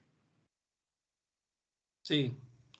De acuerdo. Ok, un par de asuntitos más, doctor Tenti. Hay varias inquietudes de algunas estudiantes también. No sé si se anima Johanna Celi a hacer el planteamiento que va en la línea de los contextos del profe Jairo y cómo se debería manejar el tema emocional. No sé, Johanna, si te quieres. Buenas noches, ¿sí me escuchan? Sí, señora. Listo. Lo que refiero más que todas las emociones es como esa emoción de frustración ante una temática. Me enfatizo con niños de preescolar. Soy docente educadora de preescolar. He visto cómo los papás hoy en día por el nivel de competencia les están exigiendo a los niños un sinnúmero de contenidos sin ver más allá de verdad cómo es el proceso de aprendizaje-enseñanza. Entonces, ¿a qué refiere mi pregunta? ¿Cómo manejar estas frustraciones con los niños? Porque si ellos ya conocen cómo es una nota cuando es cuantitativo o cualitativo, si es un semáforo de emociones, cómo lo manejamos o lo manejaba en algún colegio, y el niño entra en frustración, en depresión porque no se sacó un valor alto, no porque no tenga conocimiento, sino porque obviamente su proceso no le permitió llegar a eso, sino es hacerles entender a estos educandos que no todo va en una nota, que no todo tiene que ver el saber con estas notas, con un proceso cuantitativo, sino que la verdad el significado de aprender, como su nombre indica, es aprender saberes a través de la práctica, de la cotidianidad y del contexto. Entonces es algo que lo pude vivenciar en el proceso en primaria y en preescolar cuando tuve esa experiencia, y también cuando tuve la experiencia con chicas universitarias, lo mismo en otro campo educativo, y lo mismo, ellas iban más por la nota que por el conocimiento, por el saber y por el aprender. Eso es Ok, mi muchísimas gracias. Juan Fernando tenía una inquietud sobre la viabilidad de esas transformaciones en Latinoamérica. No sé, Juan Fernando, si quieres hacer tu planteamiento, por favor.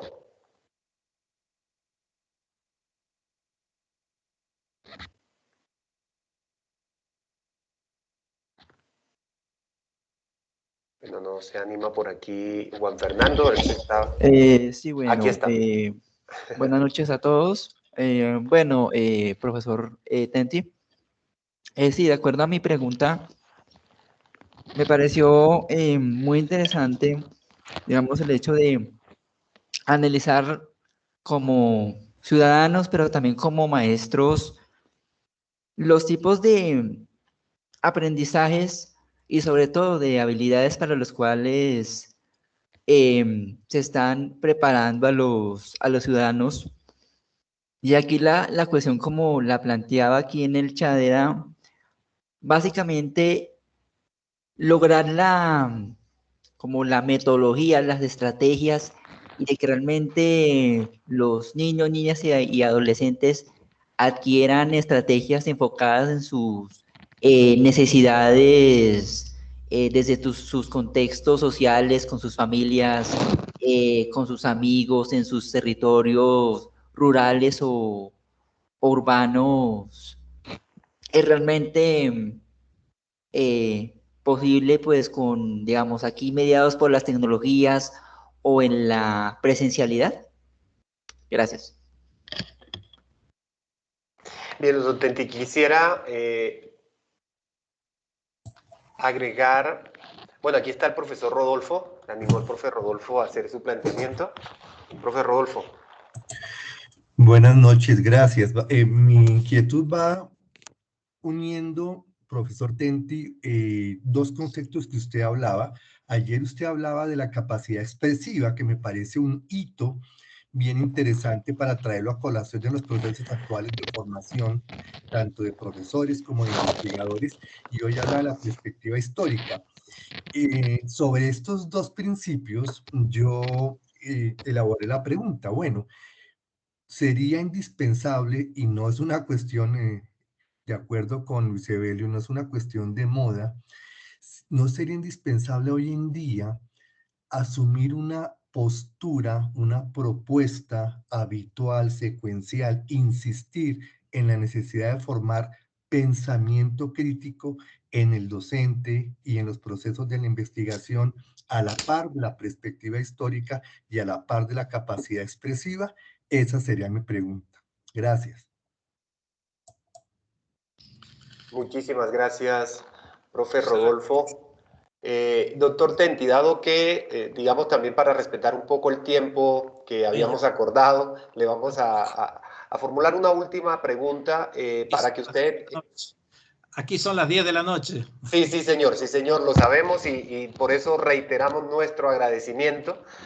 Sencillamente quisiéramos agregar, digamos, que usted nos pudiera, conectando con estas último paquete de preguntas, pudiera conectar usted cuáles serían esos elementos distintivos, identitarios, en la investigación posgradual que el mundo de hoy le está exigiendo a la institución educativa.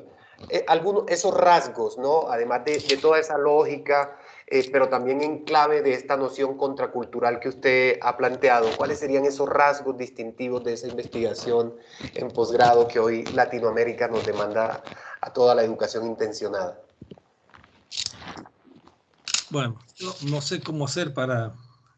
No voy a comentar porque está bueno, porque no han sido preguntas, han sido contribuciones. Yo lo voy a llamar como contribuciones. Las contribuciones me parecieron todas muy ricas, muy interesantes, permiten ver otras dimensiones, otras cuestiones que no lo había desarrollado yo en mi exposición ni ayer ni hoy. Así que me parece bárbaro esto. Muy difícil hacer una síntesis. Bueno, hay varias, la cuestión de la conciencia crítica, o la crítica, la perspectiva crítica, bueno, está al principio, está al final, acá. Cuando alguien habló que hay que volver a la conversación, bueno, a mí, yo, mire, tengo una experiencia muy reciente, yo acabo de regresar, ¿cuándo fue? Antes de ayer, creo que regresé de México. Sí. Por primera vez volví a un seminario presencial. Y no podíamos, los viejos amigos con los que me encontré ahí, con otros nuevos amigos que uno hace cuando tiene estas experiencias, no podíamos no dejar de comparar lo que son las interacciones mediadas por tecnología, las interacciones cara a cara, en copresencia, en el mismo tiempo, en el mismo espacio. Lo que sucede en no en el seminario, mientras uno expone las ponencias, se pregunta, sino lo que ocurre en el café, en el restaurante, en las caminatas que hacemos por la ciudad, en las cenas con los colegas, en el traguito que uno se toma ahí, un mezcalito en Oaxaca. El nivel de conocimiento que se adquiere entre los interactuantes, digamos, ¿no? El conocimiento recíproco que se puede desarrollar en una hora de conversación cara a cara. No hay interacción mediada que lo pueda. O sea, esto creo que hay algo que no, esto es algo que no podemos perder. El sistema escolar no puede perder el momento de la copresencia. Esto es fundamental. No lo tengo totalmente claro, pero lo vamos a desarrollar con colegas. Tenemos que seguir pensando y proveyendo de argumentos que expliquen qué es lo que tiene la interacción en copresencia que no tiene la virtualidad. Esto hay que tenerlo más claro, pero yo lo siento, que me da cosas que no me da la virtualidad. Entonces, creo que es muy importante. La confianza que uno adquiere, por ejemplo. La confianza que uno adquiere en estas cuestiones. El lazo que se establece. Yo, estos nuevos amigos, entre comillas lo pongo, amigos, digamos. Yo sé que me puedo dirigir a ellos ahora a través del mail, a través de WhatsApp, pero porque primero tuve un contacto personal. Los cimientos que genera el contacto personal, luego se pueden seguir, sobre esos cimientos se puede construir, la relación se puede mantener, se puede enriquecer a través del teléfono, a través de los mails, a través del WhatsApp, a través del Teams y toda esta cosa, ¿no? Y la escuela no está solamente para desarrollar conocimiento de las personas, sino también está para enseñar a los chicos lo que es convivir en una sociedad con otras personas, cuerpo a cuerpo, cara a cara, con diferentes, por ejemplo. Esto es muy importante. La socialización, lo que es la socialización, es fundamental todavía que le demos a las nuevas generaciones estas posibilidades de encuentros presenciales, digamos así.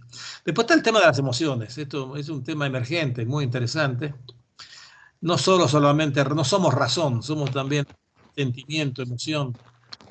Y si los chicos, las nuevas generaciones, no adquieren ciertos equilibrios emocionales en sus sentimientos, no saben gestionar sus emociones, sus pasiones, sus sentimientos, el odio, la tristeza, la alegría, la euforia, la envidia, el amor, no sé, especialmente los adolescentes. Fíjense que en la etapa de la adolescencia es cuando se despliega, aparece con tanta intensidad toda la cuestión erótica, sexual. Un profesor de física, de matemática, que no tiene en cuenta que ese chico que tiene ahí adelante tiene 15 años y que quizás está enamorado, está decepcionado, está triste porque no es correspondido en su... Tener a los chicos un mapa emocional de los sentimientos, muy importante.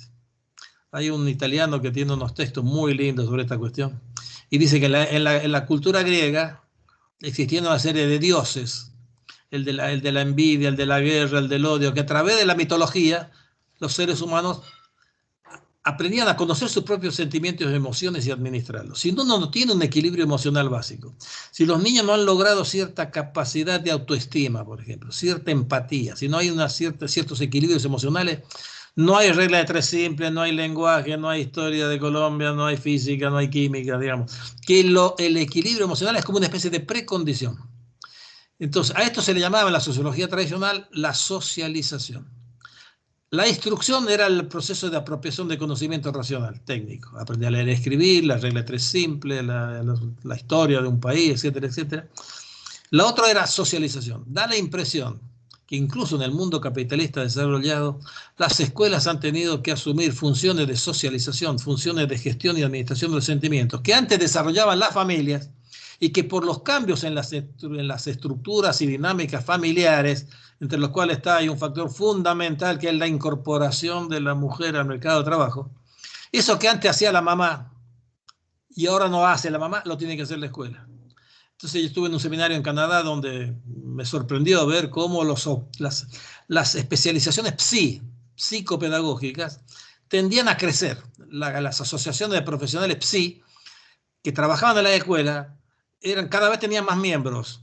Y me explicaban que muchos docentes norteamericanos o canadienses eran entrenados primero para ser una especie de psicólogos pacificadores, que los chicos llegaban en el contexto especialmente de pobreza extrema, guetos urbanos, los chicos llegaban en un estado emocional tan alterado, que habían vivido situaciones de violencia, que la hermana a la noche la habían violado, que el papá le había pegado a la mamá. Llegaban en un estado tan alterado que la maestra, antes de iniciar las actividades, en vez de tomar lista como se hace normalmente, a ver, Pepito presente, María presente, tenía que hacer una ronda haciendo una pregunta. A ver, Pepito, ¿cómo te sientes hoy? Daba posibilidad de expresar a estos chicos lo que sentían. Imagínate el tiempo que se perdía, el tiempo que se tenía que invertir y dedicar a esta cuestión, a todos los 20, 30, preguntarle cómo te sientes, bien, qué te pasó, qué estás triste, por qué estás triste.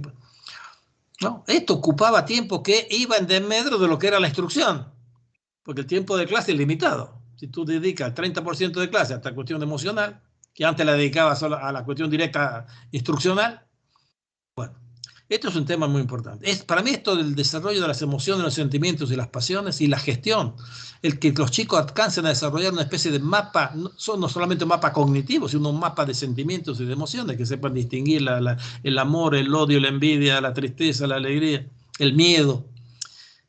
Es como un prerequisito para la apropiación de conocimiento poderoso, ese conocimiento que decimos que constituye un capital hoy en las sociedades contemporáneas. Bueno, ¿cómo se hace para eso? Están los especialistas en estas cuestiones, los pedagogos, digamos así. Después está el tema de la viabilidad. ¿Cómo lograr, decían, no? Sí, hay que educar en su contexto a las nuevas generaciones. Hola, ¿me están escuchando? Hola. Sí, señor. Sí, señor. Porque me cambió la pantalla, se me fueron Veo solo mi imagen acá. Sí, señor. Ahora te veo, Libardo. Ok, hemos vuelto a vernos la cara. Eso. Que la educación tiene que estar contextualizada, pero al niño también no hay que limitarlo a su contexto. La escuela tiene que ser también una ventana al mundo. Obviamente que hay que educar en el contexto, hay que educar teniendo en cuenta el lenguaje, las tradiciones, las culturas, los problemas, la comunidad. Y hay la oportunidad de conocer el mundo. Él tiene que percibir que aparte de su comunidad existe la Colombia, que es un país. Que acá existe un departamento del Valle, que luego existe Colombia, que existe América Latina y que por último es ciudadano de la humanidad, es miembro de una humanidad. Hay que abrirle esta ventana también, no hacer educación solamente contextualizada y dejar al chico encerrado en su contexto, en su tradición, en su lenguaje, en su cultura. Darle la posibilidad de abrirse a otras culturas, de enriquecer su bagaje cultural. Con respecto al tema de las competencias expresivas y la conciencia crítica, yo creo que la buena ciencia, la buena cultura es crítica. No hay que enseñar conciencia crítica. La buena ciencia es crítica. La buena ciencia ya acarrea ya tiene incorporada la lógica de su propia superación. Esto usted le dice a un físico, el físico lo tiene incorporado. La física el físico es crítico porque es físico. sabe que, que sus verdades son provisorias, son inestables, que sus verdades tienen una historia. Entonces quizás la historia de la ciencia podría ayudar a eliminar esta ilusión del cientificismo. Los conocimientos, los descubrimientos tienen su historia, surgen en determinado momento, en determinados contextos y no en otros. O sea, que hay una determinación social histórica de los descubrimientos científicos. Habría que enseñar la ciencia y la historia de la ciencia, cosa que realmente no se hace. El químico da química, no te explica nunca dónde apareció tal fenómeno, cuándo se produjo tal teoría, en qué contexto. Habría que historizar la enseñanza de las ciencias naturales. Y habría que cientificar, diríamos, también la enseñanza de las ciencias sociales. Las ciencias sociales son críticas por naturaleza también. Puede introducir el punto de vista relacional, que rompe con el sentido común. No existen sustancias en la escuela, no existe la escuela, el maestro. ¿Qué es el maestro, profesor? No existe el maestro. Dime qué maestro, si es maestro, maestra, maestro que está por jubilar, maestro que se inicia, maestro del siglo XXI o maestro colombiano de la década del 50. No existe el maestro. ¿Qué es el bachillerato? Dime dónde, cuándo. El bachillerato, cuando éramos solamente 13% de los chicos que llegábamos al bachillerato, es una cosa. El bachillerato hoy conserva el nombre, esa es la... Como decía Borges, tenemos los sustantivos, tenemos tendencia a sustantivar. Dice, tenemos el sustantivo luna, dice él. Pero una cosa es la luna en el Caribe, la luna en Nueva York, la luna en la montaña. Hay muchas lunas, decía Borges. Sin embargo, tenemos una sola palabra.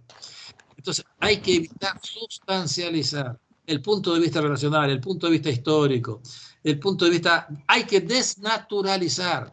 Y siempre existió el mercado. El Estado siempre existió. No existió siempre el Estado. Ni Colombia existió siempre. La familia, no, la familia no existió siempre. Hay matriarcal, hay patriarcal, hay chica, grande, ensamblada. No existe una esencia familia. El antiesencialismo. Todo esto es crítica. ¿Qué quiere decir crítica? Que rompe con el sentido común. Rompe con las verdades establecidas. Rompe con una especie de mitos. Yo tengo un libro con un colega. Un libro que se llama Mitomanía de la Educación Argentina. Esta creencia, porque el mito de que antes era mejor que ahora. Ese es un mito. La escuela de antes era mejor que la escuela de ahora. O los periodistas que te preguntan, ¿usted cree, profesor, que la escuela secundaria de hoy es mejor, igual o peor que el de antes? Una mala pregunta. Ahí está una buena ciencia social. Nos ayuda a ver las cosas de otra manera. No es ni mejor ni peor, es distinta, señor periodista. Ya estoy cansado de decirlo. No es ni mejor ni peor, es otra cosa. Lo que conservamos es la palabra. Pero sociológicamente, el bachillerato, cuando era elitista para pocos, que había examen de ingreso al secundario, en mi tierna adolescencia, había examen de ingreso para el secundario. Hoy le llamamos secundario también a esto que es obligatorio, fíjense ustedes, tenemos la misma palabra y sociológicamente totalmente distinto. Todos estos principios tendrían que ser como principios transversales. Esto es pensamiento crítico concreto. Es luchar contra el sentido común, que ese sentido común, ojo, tiene una historia y cumple una función también. Los conservadores les conviene el olvido de la historia. La naturalización contribuye a la reproducción de las instituciones. El mercado es una institución natural, siempre fue así. Si siempre fue así, siempre va a tener que seguir siendo así. Cuando uno le dice, no, mire, no siempre fue así. Empezó a ser así en tal siglo, en tal época, tal, cierta cosa. Entonces, si siempre no fue así, puede ser de otra manera en el futuro. Desbloqueamos, ¿cómo diríamos? Desolidificamos la realidad cuando le encontramos un origen, la lógica del origen de la génesis. Desnaturalizar las instituciones sociales nos da la posibilidad de cambiarla, de transformarla, de pasar. Esto es pensamiento crítico en sentido concreto. Habría que tener unos 4, 5, 10 principios fundamentales que tendríamos que ser un principio que atraviesan las distintas disciplinas, atraviesan los ciclos escolares de la educación básica, para inculcar, para que las nuevas generaciones salgan por lo menos con ciertas armas de autodefensa, para autodefenderse frente a las ideologías dominantes, que son naturalizantes, que, por ejemplo, no naturalizar las desigualdades, la crítica de la ideología del mérito. Muchas veces en la escuela nosotros contribuimos a reproducir la ideología del mérito a través de nuestros sistemas de evaluación, que distinguen el mejor, el medalla de oro, y los otros son los excluidos. Al poner nota clasificamos, jerarquizamos. Entonces decimos, este es mejor, ¿por qué? Porque es más inteligente y más estudioso. Esfuerzo más inteligencia igual éxito. ¿Qué quiere decir esto? Que en la sociedad la gente exitosa, que son una minoría, son más inteligentes o más trabajadores. Quiere decir que la mayoría de la población de América Latina o somos burros o somos vagos. Esto hay que cuestionarlo, porque muchas veces los dominados son cómplices de su dominación. Incorpora estas visiones que las clases dominantes difunden para legitimar sus posiciones de dominación. Entonces decimos, el señor fulano de tal, no sé, el señor Slim, que es uno de los hombres más ricos del mundo, el mexicano Slim. Y bueno, eso lo merece, porque él es un tipo súper inteligente y trabajador, entonces él se merece. Yo soy vago, soy burro yo. Quiere decir que la mitad de los chicos que en las pruebas PISA no alcanzan los objetivos son burros o son vagos. Esto no se sostiene, no tiene, estas cosas hay que discutirlas, crítica de la ideología meritocrática. Tenemos argumentos, tenemos evidencia, tenemos toda una tradición en las ciencias sociales de crítica. Esta es conciencia crítica para bajar de la frase bonita que sirve para dar en los discursos. Conciencia crítica es eso, tener una capacidad de liberarnos de las imposiciones, de las categorías de distinción que nos imponen las clases dominantes, digamos, ¿no? Bueno, y por último, el conocimiento. Yo sigo siendo un iluminista. ¿Para qué investigar? ¿Para qué conocer? Hay que conocer para intervenir. En gran parte, todas las bellas reformas pedagógicas, todos los grandes programas, si uno mira las leyes de educación de América Latina y los objetivos que tienen, son todos excelentes. Todos, los de la derecha, del centro, de la izquierda, son todos fracasos. Y en Argentina son todos fracasos. ¿Por qué? Porque muchas veces no conocemos la lógica de funcionamiento de lo real. ¿Por qué? A pesar de tantos años de pedagogía moderna, crítica, todas estas modas que ya cansan, porque ya la pedagogía moderna es antigua. Y yo cuando hice este estudio en México me di cuenta que los pedagogos mexicanos del siglo XIX allá eran súper modernos, decían que la pedagogía tiene que estar centrada en el alumno, que hay que partir del lenguaje del alumno, de los conocimientos. Parecen todas cosas novedosas que nos venden cualquier pedagogo de español que viene a la Argentina a vender sus libros. Pero está recontradicho. ¿Y por qué la realidad? Que hay que terminar con la clase frontal. Damos hermosas lecciones de pedagogía autogestionada, centrada en el alumno, dialógica. Y damos bellas conferencias directivas contra el no directivismo y no nos damos cuenta de la contradicción, que estamos haciendo todo lo contrario de lo que estamos diciendo. Yo conozco gente acá que toda moderna, participativa, pero te manda unos discursos desde de un pedestal ahí arriba en una conferencia, dando una superconferencia directiva contra el no directivismo. No se da cuenta de lo que está diciendo. Eso es ideología. Eso es ideología. Hay que criticar esto, que podemos estar diciendo una cosa y hacer todo lo contrario en el mismo momento. La pregunta es, ¿por qué seguimos en América Latina con profesores que dictan? Por lo menos en Argentina, hay profesores que todavía dictan. Pero digo, no se inventó el libro, ¿ya qué están haciendo? Dando dictados. Haciendo dictados, que todavía ponen notas, ponen 10, 9, 8, miden cuantitativamente el aprendizaje, cuando ya sabemos que hay otras formas de evaluación que tienen un sentido pedagógico, que no tienen un sentido clasificador, jerarquizador, de establecer premios y castigos. Y sin embargo, seguimos con prácticas tradicionales. La pregunta es, ¿por qué se reproducen las rutinas? La pregunta es, ¿por qué los profesores siguen siendo ciertas cosas que nosotros, desde el punto de vista pedagógico, decimos que no deberían ser así? Pero la pregunta es, ¿por qué son así?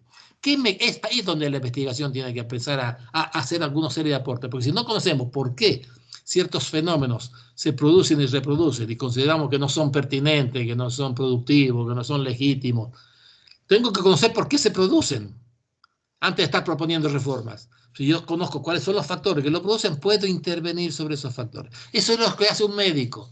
No es que llega el enfermo y dice, no puedo caminar, doctor, y viene el médico e inmediatamente prescribe. No, no. La primera pregunta que se hace el médico es, ¿por qué no camina? ¿O por qué no puedo retener alimento? No, usted debería retener alimento. Usted debería comer, sí, debería, pero ¿por qué no la retiene? Lo primero que hace el médico que es un buen diagnóstico. Y se pregunta cuáles son los factores que producen esa situación indeseable para poder actuar sobre ellos. Nosotros vamos directamente del problema a la receta, sin explicar el problema. Por eso fracasan nuestras reformas. Es allí, creo yo, esta es la lógica, sería el argumento que yo utilizaría para justificar la formación de recursos humanos de posgrado calificados en la producción de conocimientos de realidad educativa. Doctor Tenti, muchísimas gracias. No nos cansaremos de agradecerle por darnos la posibilidad de alimentar esta conversación, por poner sobre la mesa en diálogo con todas estas elucubraciones que también han hecho los colegas docentes, estudiantes, la posibilidad de poner en perspectiva, ¿cierto? Usted mismo lo ha dicho, otros horizontes, nuevas posibilidades. Creo que en relación con lo que aquí ha acontecido, igual que usted, todos volveremos sobre el chat, volveremos sobre esos planteamientos, los seguiremos retomando para rumiarlos al interior del aula, ¿cierto? Nuestros estudiantes seguramente lo harán con nuestros docentes y por fuera de la institución y del aula, con sus colegas en las instituciones educativas, con la familia, a partir de esos conceptos que usted introduce.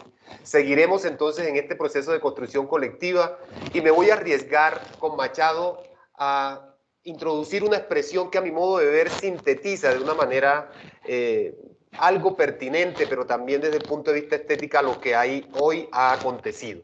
Creo que de lo que se trata y su invitación y la de la intervención de todos quienes han participado hoy en este panel es trayendo a Machado que hay que seguir caminando. Caminante no hay camino. Y a propósito de la investigación, ¿no? Usted también lo decía, se hace camino al andar. Pero hay que caminar, ¿cierto? Hay que caminar, hay que andar. Hay que hacer el camino y esa es la tarea que entre todos tenemos que seguir construyendo. Doctor Tenti, muchísimas gracias. Gracias a los colegas, gracias a nuestros y nuestras estudiantes. Seguiremos caminando y trataremos de que ese andar siga brindando posibilidades de construir una nueva educación para una nueva sociedad. Fuerte abrazo para todos y todas. Una feliz noche. Gracias a ustedes. Un abrazo, Olivardo, a ti y a todos los que participaron.